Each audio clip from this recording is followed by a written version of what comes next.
ایک مولوی کی کہانی۔ ایک مولوی ایک گاؤں کے مسجد میں امامت کرتا تھا۔ بہت نیک اور بہت خوش مزاج آدمی تھا۔ اس گاؤں کے لوگوں سے بہت محبت کرتا تھا اور ہمیشہ ان کے بارے میں بھلا سوچتا تھا۔ کیسی بھی حالات آ جائے، کیسی بھی پریشانی آ جائے، وہ ہر حال میں ان کا ساتھ دیتا تھا۔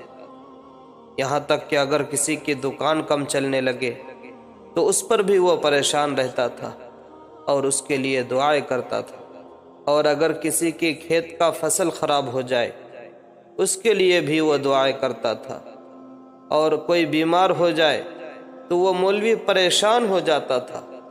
ہر نماز میں رو رو کے اس کی شفا کے لیے دعائیں کرتا تھا، اور اگر کوئی مر جائے تو اس کی مغفرت کے لیے دعائیں کرتا تھا، اور ان کے گھر والوں کو صبر کرنے کی ترغیب دیتا تھا۔ بس وہ مولوی ہمیشہ دوسروں کی فکر کرتا تھا، اور یہی خدمت کرتے کرتے وہ مولوی بڑھاپے کی عمر میں پہنچ جاتا ہے، اور ایک دن ایسا آتا ہے وہ مولوی کی طبیعت خراب ہو جاتی ہے۔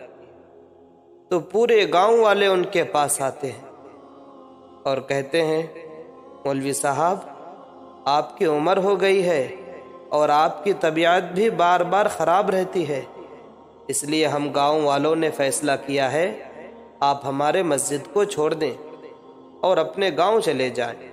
وہ مولوی گاؤں والوں کی باتوں پر لبیک کہتے ہوئے گھر چلا جاتا ہے، اور گھر جانے کے بعد مولوی کی طبیعت اور خراب ہو جاتی ہے۔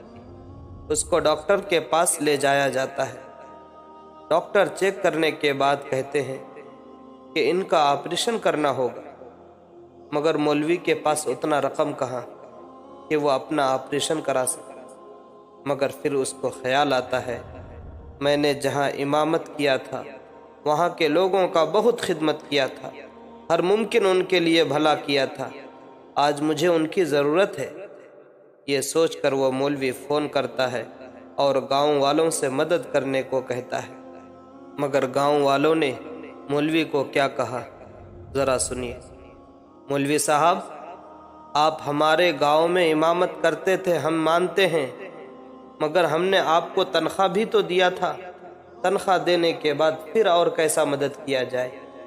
تو مولوی صاحب کہنے لگے، ہاں میرے بھائی، آپ پیسے دیے تھے مگر وہ بہت کم تنخواہ تھا، میں نے دین کی خدمت سمجھ کر خدمت کیا تھا، ابھی مجھے آپ لوگوں کی مدد کی بہت سخت ضرورت ہے، اگر یہ نہیں کر سکتے تو کچھ پیسے ہی ادھار دے دیں، انشاءاللہ ٹھیک ہونے کے بعد میں واپس کر دوں گا۔ مگر گاؤں والوں نے کہا، مولوی صاحب، اس سے کم تنخواہ میں ہمارے پاس امامت کرنے والے موجود تھے، مگر ہم نے آپ کو رکھا، یہی کم تھا کیا؟ پھر اوپر سے مدد کی بات کرتے ہیں، مہربانی کر کے دوبارہ فون نہ کیجیے گا۔ یہ کہہ کر فون کاٹ دیا، اور پیسے نہ ہونے کی وجہ سے مولوی کا علاج نہ ہو پایا اور ان کا انتقال ہو گیا۔ انا للہ و انا الیہ راجعون۔ میرے بھائی، یہ کہانی ہے ہر مولوی کی جو دین کے خاطر، اللہ کے خاطر بہت ہی کم پیسے میں خدمت کرتا ہے، اپنے پیٹ کو کاٹتے ہوئے، اپنے نفس کو مارتے ہوئے خدمت کرتا ہے۔ خدا را اپنے اماموں کی، اپنے مولویوں کی قدر کریں، ان کو اہمیت دیں، ان کے ساتھ اچھا سلوک کریں۔ اگر ویڈیو اچھی لگی ہے تو آگے خوب شیئر کریں اور ہمارے اس چینل کو فالو کریں۔